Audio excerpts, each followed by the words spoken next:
ಸ್ನೇಹಿತರಿಗೆ ತರಗತಿಗೆ ಸ್ವಾಗತ. ತರಗತಿ ಪ್ರಾರಂಭ ಮಾಡೋಕ್ಕಿಂತ ಮುಂಚಿತವಾಗಿ ನಮ್ಮ ಒಂದು ಯೂಟ್ಯೂಬ್ ಚಾನಲಿಗೆ ಸಬ್ಸ್ಕ್ರೈಬ್ ಆಗಿ, ಜೊತೆಗೆ ಪ್ರತಿನಿತ್ಯ ತರಗತಿಗಳನ್ನು ವೀಕ್ಷಿಸಿ ಅನ್ನುತ್ತಾ ಇವತ್ತಿನ ತರಗತಿಯನ್ನು ಪ್ರಾರಂಭ ಮಾಡ್ತಾ ಹೋಗ್ತೀನಿ. ಇವತ್ತಿನ ಮುಂದುವರೆದ ಭಾಗ ಯಾವುದಪ್ಪ ಅಂದ್ರೆ ತೃತೀಯ ವಲಯದ ಪೈಕಿ ಒಂದು ತರಗತಿಯೊಳಗೆ ಏನು ಮಾಡ್ತಾ ಹೋಗೋಣ, ಚರ್ಚೆಯನ್ನು ಮಾಡ್ತಾ ಹೋಗೋಣ. ಈ ಒಂದು ತೃತೀಯ ವಲಯ ಅಂತ ಕರಿತಾವಪ್ಪ ಅಂದ್ರೆ ಸೇವಾ ವಲಯ ಅಂತಂದು ಕರಿತಾ ಹೋಗ್ತೀವಿ. ಎಂತ ಕರಿತೀವಿ? ಸೇವಾ ವಲಯ. ಪ್ರಾಥಮಿಕ ವಲಯವನ್ನು ಕೃಷಿ ವಲಯ ಅಂತ ಕರಿತೀವಿ. ತೃತೀಯ ವಲಯವನ್ನು ತಯಾರಿಕಾ ವಲಯ ಅಂತ ಕರಿತಾ ಹೋಗ್ತೀವಿ. ಅದೇ ರೀತಿ ಈ ತೃತೀಯ ವಲಯವನ್ನು ಅಂತ ಕರಿತಾವಪ್ಪ ಅಂದ್ರೆ ಸೇವಾ ವಲಯ ಅಂತಂದು ಕರಿತಾ ಹೋಗ್ತೀವಿ. ಅಂದ್ರೆ ಈ ಪ್ರಸ್ತುತ ಪ್ರಪಂಚದ ಒಂದು ಅರ್ಥವ್ಯವಸ್ಥೆಯು ಸೇವಾ ವಲಯದಿಂದ ಏನಾಗ್ತದಪ್ಪ ಅಂದ್ರೆ ಆಳಲ್ಪಟ್ಟಿರೋದನ್ನು ಕಾಣ್ತಾ ಹೋಗ್ತೀವಿ. ಯಾಕಪ್ಪ ಅಂದ್ರೆ ಈ ಒಂದು ಸೇವಾ ವಲಯದೊಳಗೆ ಏನೆಲ್ಲ ನೋಡ್ತಾವಪ್ಪ ಅಂದ್ರೆ ಬ್ಯಾಂಕಿಂಗ್ ನೋಡ್ತೀವಿ, ವಿಮೆ ನೋಡ್ತೀವಿ, ವ್ಯಾಪಾರ, ಸಾರಿಗೆ ಮತ್ತು ಸಂಪರ್ಕ, ಆರೋಗ್ಯ, ಶಿಕ್ಷಣ, ತರಬೇತಿ ಮುಂತಾದವುಗಳು ಸೇವಾ ವಲಯದ ಒಂದು ಘಟಕಗಳಾಗಿರೋದನ್ನು ಕಾಣ್ತಾ ಹೋಗ್ತೀವಿ. ಹಾಗಾದರೆ ಈ ಒಂದು ಸೇವಾ ವಲಯದ ಘಟಕಗಳ ಸಂಕ್ಷಿಪ್ತ ಪರಿಚಯವನ್ನು ನೋಡ್ತಾ ಹೋಗೋಣ. ಒಂದೊಂದೇ ನೋಡ್ತಾ ಹೋಗೋಣ. ಒಂದನೇದಾಗಿ ಈ ಬ್ಯಾಂಕುಗಳನ್ನು ನೋಡ್ತಾ ಹೋಗೋಣ.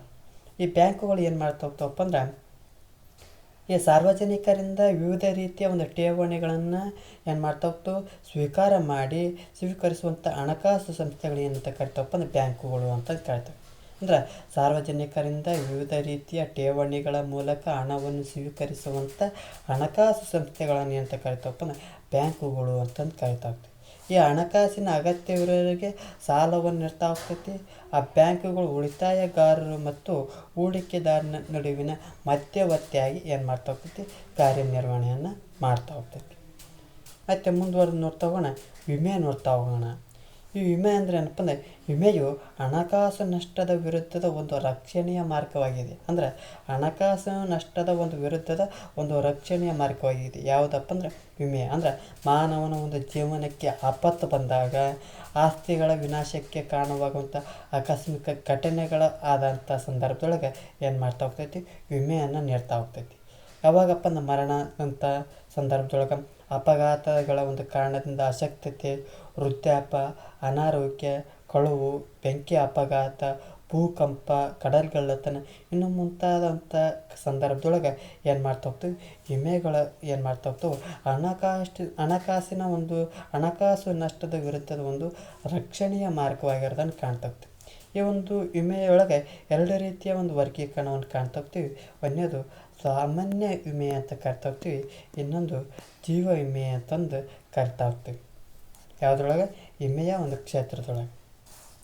ಮತ್ತೆ ಮುಂದುವರೆದು ನೋಡ್ತಾ ಹೋಗ್ತೀವಿ ಸಾರಿಗೆ ವ್ಯವಸ್ಥೆ. ಅಂದರೆ ಪ್ರಯಾಣಿಕರನ್ನು ಮತ್ತು ಸರಕುಗಳನ್ನು ಒಂದು ಸ್ಥಳದಿಂದ ಮತ್ತೊಂದು ಸ್ಥಳಕ್ಕೆ ಸಾಗಿಸುವ ಒಂದು ವ್ಯವಸ್ಥೆ ಏನಂತ ಕರಿತಾವಪ್ಪ ಅಂದ್ರೆ ಸಾರಿಗೆ ವ್ಯವಸ್ಥೆ ಅಂತಂದು ಕರಿತಾ ಹೋಗ್ತೀವಿ.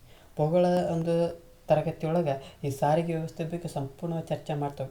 ಅಲ್ಲಿ ಭೂ ಸಾರಿಗೆಯನ್ನು ನೋಡ್ತಾ ಹೋಗ್ತೀವಿ, ಜಲ ಸಾರಿಗೆಯನ್ನು ನೋಡ್ತಾ ಹೋಗ್ತೀವಿ, ವಾಯು ಸಾರಿಗೆಯನ್ನು ನೋಡ್ತಾ ಹೋಗ್ತೀವಿ, ಜೊತೆಗೆ ರೈಲು ಸಾರಿಗೆಯನ್ನು ನೋಡ್ತಾ ಹೋಗ್ತೀವಿ. ಇವುಗಳು ಕೂಡ ಆರ್ಥಿಕ ಒಂದು ಅಭಿವೃದ್ಧಿಯೊಳಗೆ ತನ್ನದೇ ಆದಂಥ ಮಹತ್ವದ ಪಾತ್ರವನ್ನು ಕಾಣ್ತಾ ಹೋಗ್ತೀವಿ. ಮತ್ತು ಮುಂದುವರೆದು ಸಂಪರ್ಕದ ಬಗ್ಗೆ ನೋಡ್ತಾ ಹೋಗೋಣ. ಸಂಪರ್ಕ ಅಂದರೆ ಏನಪ್ಪ ಅಂದ್ರೆ ವಿಚಾರಗಳು, ಭಾವನೆಗಳು ಮತ್ತು ಮಾಹಿತಿಗಳನ್ನು ಒಬ್ಬರಿಂದ ಮತ್ತೊಬ್ಬರಿಗೆ ಮತ್ತು ಒಂದು ಸ್ಥಳದಿಂದ ಮತ್ತೊಂದು ಸ್ಥಳಕ್ಕೆ ವಿನಿಮಯ ಮಾಡುವ ಒಂದು ವ್ಯವಸ್ಥೆ ಆಗಿರ್ತದೆ ಕಾಣ್ತಾ ಹೋಗ್ತೀವಿ. ಅಂದರೆ ಈ ಒಂದು ಸಂಪರ್ಕ ಅಂದರೆ ಏನಪ್ಪ ಅಂದರೆ ವಿಚಾರಗಳಾಗಿರ್ಬೋದು, ವ್ಯಕ್ತಿಯ ಒಂದು ವಿಚಾರಗಳು, ಭಾವನೆಗಳು ಮತ್ತು ಮಾಹಿತಿಗಳನ್ನು ಒಬ್ಬರಿಂದ ಮತ್ತೊಬ್ಬರಿಗೆ ಮತ್ತು ಒಂದು ಸ್ಥಳದಿಂದ ಮತ್ತೊಂದು ಸ್ಥಳಕ್ಕೆ ವಿನಿಮಯ ಮಾಡುವ ಒಂದು ವ್ಯವಸ್ಥೆಗೆ ಅಂತ ಕರಿತಾವಪ್ಪ ಅಂದ್ರೆ ಸಂಪರ್ಕ ಅಂತಂದು ಕರಿತೀವಿ.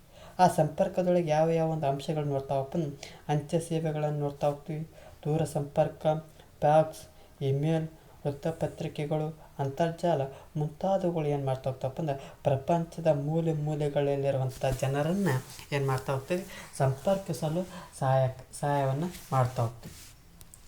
ಮತ್ತೆ ಮುಂದುವರೆದು ನೋಡ್ತಾ ಹೋಗ್ತೀವಿ ಆರೋಗ್ಯದ ಬಗ್ಗೆ ನೋಡ್ತಾ ಹೋಗ್ತೀವಿ.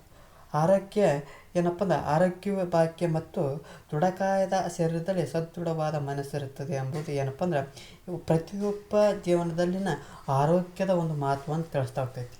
ಹಾಗಾಗಿ WHO ವರ್ಲ್ಡ್ ಹೆಲ್ತ್ ಆರ್ಗನೈಜೇಷನ್ ಹೇಳ್ತಾ ಹೋಗ್ತಾರೆ, ಯಾವಾಗ ಆರೋಗ್ಯವಂತ ಅನಿಸ್ಕೋಬೇಕಾದ್ರಪ್ಪ ಅಂದ್ರೆ ಅವ್ರು ಹೇಳ್ತಾ ಹೋಗ್ತಾರೆ, ಒಂದು ವ್ಯಾಖ್ಯೆ ಕೊಡ್ತಾ ಹೋಗ್ತಾರೆ.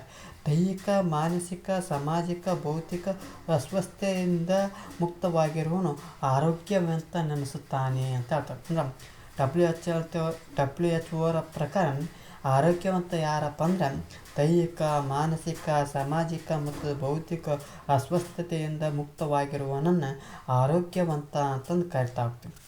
ಜೊತೆಗೆ ಭಾರತದಲ್ಲಿ ಆರೋಗ್ಯದ ಒಂದು ಸುರಕ್ಷತೆಯಲ್ಲಿ ತನ್ನದೇ ಆದಂಥ ಸುಧಾರಣೆಯನ್ನು ಕಾಣ್ತಾ ಹೋಗ್ತೇವೆ. ಯಾಕಪ್ಪ ಅಂದ್ರೆ ಇಲ್ಲಿ ಮರಣ ದರವು ಏನಾಗ್ತದಪ್ಪ ಅಂದ್ರೆ ಪ್ರತಿ 1000ಕ್ಕೆ 7.2 ಶಿಶು ಮರಣ ದರವನ್ನು ಏನು ಮಾಡ್ತಾ ಇದ್ದೀವಿ, 47ಕ್ಕೆ ತಂದು ನಿಲ್ಲಿಸ್ತಾ ಹೋಗ್ತೇವೆ. ಮತ್ತು ಮಕ್ಕಳ ಮರಣ ದರವು ಪ್ರತಿ 1000ಕ್ಕೆ 15 ಇಳಿಕೆ ಆಗಿರೋದು ಕಂಡು ಬರ್ತಾ ಹೋಗ್ತೈತಿ. 2011ರಲ್ಲಿ ಈ ಸರಾಸರಿ ನಿರೀಕ್ಷಿತ ಜೀವಿತಾವಧಿ ಎಷ್ಟಪ್ಪ ಅಂದ್ರೆ 66.9 ವರ್ಷಗಳು.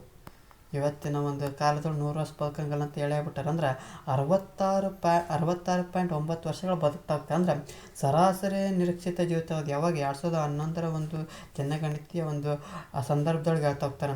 ಈಗಿನ ಒಬ್ಬ ಮನುಷ್ಯನ ಸರಾಸರಿ ಜೀವಿತಾವಧಿ ಎಷ್ಟಪ್ಪ ಅಂದ್ರೆ 66 ವರ್ಷ. ಅಂದ್ರೆ 66.9 ವರ್ಷಗಳಾಗಿರೋದನ್ನು ಕಾಣ್ತಾ ಹೋಗ್ತೀವಿ.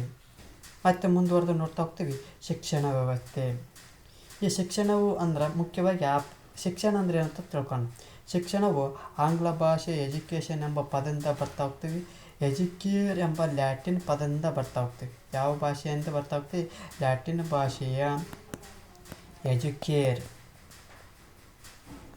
ಈ ಎಜುಕೇರ್ ಪದದ ಅರ್ಥ ಏನಪ್ಪ ಅಂದ್ರೆ ಬೆಳಕಿನೆಡೆಗೆ ಸಾಗಿಸು.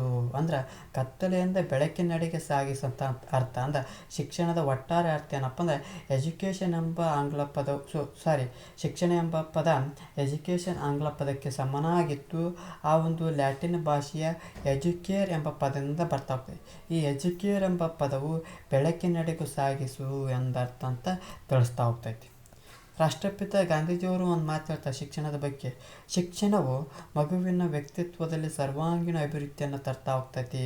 ಅಂದ್ರೆ ರಾಷ್ಟ್ರಪಿತ ಗಾಂಧೀಜಿಯವರು ಹೇಳ್ತಾರೆ ಶಿಕ್ಷಣ ಅಂದ್ರೆ ಹೆಂಗಪ್ಪ ಅಂದ್ರೆ ಶಿಕ್ಷಣವು ಮಗುವಿನ ಒಂದು ವ್ಯಕ್ತಿತ್ವದೊಳಗೆ ಸರ್ವಾಂಗೀಣ ಅಭಿವೃದ್ಧಿಯನ್ನು ತರ್ತಾ ಹೋಗ್ತೇವೆ. ಅಂದ್ರೆ ಒಬ್ಬ ಮಗುವಿನ ವ್ಯಕ್ತಿತ್ವನ ಎಲ್ಲ ಕಡೆಯಿಂದಲೂ ಅಭಿವೃದ್ಧಿಯನ್ನು ತರ್ತಾ ಹೋಗ್ತೈತಿ. ಯಾವುದರಿಂದಪ್ಪ ಅಂದ್ರೆ ಶಿಕ್ಷಣದಿಂದ ಅಂತಂದು ಕರಿತಾ ಹೋಗ್ತವೆ. ಜೊತೆಗೆ ಈ ಒಂದು ಸರ್ಕಾರ ಏನು ಮಾಡ್ತಾ ಹೋಗ್ತೈತಪ್ಪ ಅಂದ್ರೆ ಸಾಕ್ಷರತೆಯ ಒಂದು ಪ್ರಮಾಣ ಹೆಚ್ಚಿಸೋ ಸಲುವಾಗಿ ಅಲ್ಲಿಯೂ ಶಿಕ್ಷಣ ಒಂದು ವ್ಯವಸ್ಥೆಯೊಳಗೆ ಅನೇಕ ಯೋಜನೆಗಳನ್ನು ತರ್ತಾ ಹೋಗ್ತಾರೆ. ಅದರಲ್ಲಿ 1998 ಏನು ತರ್ತಾರಪ್ಪ ಅಂದ್ರೆ ರಾಷ್ಟ್ರೀಯ ಸಾಕ್ಷರತಾ ಮಿಷನನ್ನು ತರ್ತಾ ಹೋಗ್ತಾರೆ.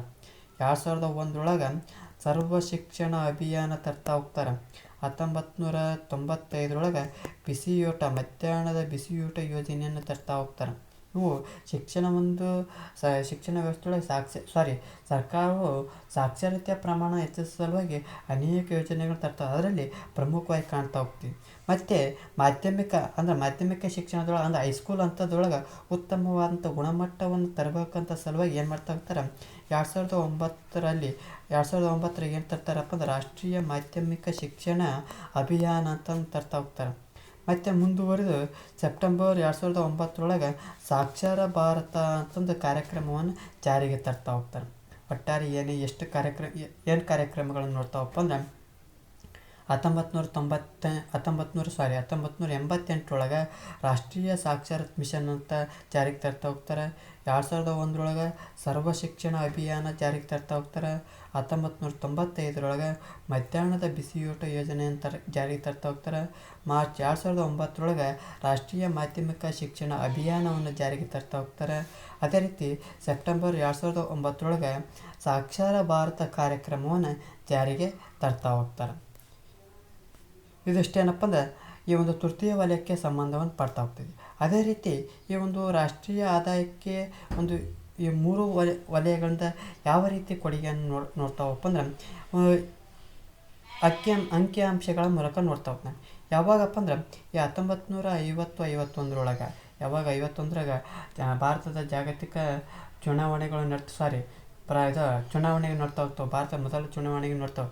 ಆ ಒಂದು ಸಂದರ್ಭದೊಳಗೆ ಪ್ರಾಥಮಿಕ ವಲಯವು ದೇಶದ ಒಂದು ರಾಷ್ಟ್ರೀಯ ಆದಾಯಕ್ಕೆ ಉತ್ತಮವಾದಂಥ ಕೊಡುಗೆಯನ್ನು ನೀಡ್ತಾ ಇತ್ತು. ತದನಂತರದಲ್ಲಿ ದ್ವಿತೀಯ ವಲಯ 13 ಇತ್ತು, ತೃತೀಯ ವಲಯ 28 ಇತ್ತು. ನಂತರದಲ್ಲಿ 1990-91 35% ಪ್ರಾಥಮಿಕ ವಲಯದಿಂದ ಕೊಡುಗೆ ಬಂತಪ್ಪ ಅಂದ್ರೆ ತೃತೀಯ ವಲಯದ 24, ತೃತೀಯ ವಲಯದಾಗ 41 ನೋಡ್ತಾ ಹೋಗ್ತೀವಿ. ಅದೇ ರೀತಿ ಬರುತ್ತಾ 2011-12 ಇತ್ತೀಚಿನ ಒಂದು 2011-12 ಪ್ರಾಥಮಿಕ ವಲಯವು ಅತ್ಯಂತ ಕಳಪೆ ಮಟ್ಟದಂಥ ಕೊಡುಗೆಯನ್ನು ನೀಡ್ತಾ ಕೇವಲ 14% ರಾಷ್ಟ್ರೀಯ ಆದಾಯಕ್ಕೆ ತನ್ನದೇ ಆದಂಥ ಕೊಡುಗೆಯನ್ನು ನೀಡ್ತಾ ಹೋಗ್ತೈತಿ. ತೃತೀಯ ವಲಯವು 27% ನೀಡ್ತಾ ಹೋಗ್ತೈತಿ ಮತ್ತು ತೃತೀಯ ವಲಯವು 59% ನೀಡ್ತಾ ಹೋಗ್ತೈತಿ.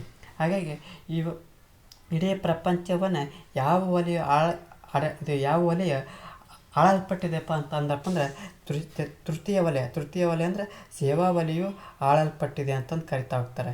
ಇಲ್ಲಿ ಕಡಿಮೆಯ ಒಂದು ಕೊಡುಗೆ ಯಾವುದಪ್ಪ ಅಂದ್ರೆ ಪ್ರಾಥಮಿಕ ವಲಯ ಅಂತ ನೋಡ್ತಾ ಹೋಗ್ತೀವಿ. ಅತಿ ಹೆಚ್ಚು ಕೊಡುಗೆ ನೀಡುವಂಥ ವಲಯ ಯಾವುದಪ್ಪ ಅಂದ್ರೆ ತೃತೀಯ ವಲಯ, ಎಷ್ಟು 59% ನೋಡ್ತಾ ಹೋಗ್ತೀವಿ. ಇದಿಷ್ಟೇನಪ್ಪ ಅಂದ್ರೆ ಈ ಒಂದು ತೃತೀಯ ವಲಯಕ್ಕೆ ಸಂಬಂಧಪಟ್ಟಂಥ ಮಾಹಿತಿ ಆಗ್ತತಿ. ಈ ಒಂದು ತೃತೀಯ ವಲಯದ ಬಗ್ಗೆ ಸಮಗ್ರವಾಗಿ ತಿಳ್ಕೊಳ್ತಾ ಹೋದ್ವಿ. ಈ ಒಂದು ಪಾಠಕ್ಕೆ ಸಂಬಂಧಪಟ್ಟಂತೆ ಈ ಒಂದು ಪ್ರಶ್ನೆಗಳೇ ಉತ್ತರಿಸುವಂಥ ಪ್ರಯತ್ನವನ್ನು ಮಾಡ್ತಾ ಹೋಗೋಣ. ಭಾರತದ ಪ್ರಮುಖ ಉದ್ಯೋಗ ಯಾವುದಪ್ಪ ಅಂದ್ರೆ ಕೃಷಿ ವಲಯ ಅಂತ ಹೇಳ್ತದೆ. ಯಾಕಪ್ಪ ಅಂದ್ರೆ 52% ನೇರವಾಗಿ ಮತ್ತು ಪರೋಕ್ಷವಾಗಿ ಕೃಷಿಯನ್ನು ಅವಲಂಬನೆ ಮಾಡ್ತಾ ಹೋಗ್ತಾರೆ. ಆರೋಗ್ಯ ಮತ್ತು ಶಿಕ್ಷಣ ವಲಯದಲ್ಲಿ ಕಂಡು ಬರ್ತಾ ಹೋಗ್ತದೆ. ತೃತೀಯ ವಲಯ ಇವುಗಳನ್ನ ಸೇವಾ ವಲಯ ಅಂತಂದು ಕರಿತಾ ಹೋಗ್ತಾರೆ. ಕರ್ನಾಟಕದ ಒಟ್ಟು ಭೌಗೋಳಿಕ ವಿಸ್ತರಣೆ ಎಷ್ಟಪ್ಪ ಅಂದ್ರೆ 1,91,791 ಚದರ ಕಿಲೋಮೀಟರ್ ನೋಡ್ತಾ ಹೋಗ್ತೀವಿ. ಸ್ಟೇಟ್ ಬ್ಯಾಂಕ್ ಆಫ್ ಮೈಸೂರನ್ನು ಸ್ಥಾಪಿಸಿದವರು ಯಾರಪ್ಪ ಅಂದ್ರೆ ಸರ್ ವಿಶ್ವೇಶ್ವರಯ್ಯನವರನ್ನು ನೋಡ್ತಾ ಹೋಗ್ತೀವಿ. ತಯಾರಿಕಾ ಚಟುವಟಿಕೆಗಳು ವಲಯಕ್ಕೆ ಬರ್ತಾ ಹೋಗ್ತವೆ. ತೃತೀಯ ವಲಯ ಅಂತ ನೋಡ್ತಾ ಹೋಗ್ತೀವಿ. ಕರ್ನಾಟಕದ ಕರಾವಳಿ ಪ್ರದೇಶದ ಉದ್ದ 320 ಕಿಲೋಮೀಟರ್ ನೋಡ್ತಾ ಹೋಗ್ತೀವಿ. ಉನ್ನತ ಶಿಕ್ಷಣ ವಿಸ್ತರಣೆಗಾಗಿ ಕರ್ನಾಟಕ ಸರ್ಕಾರ ಆಯೋಗವನ್ನು ಸ್ಥಾಪಿಸಿದೆ.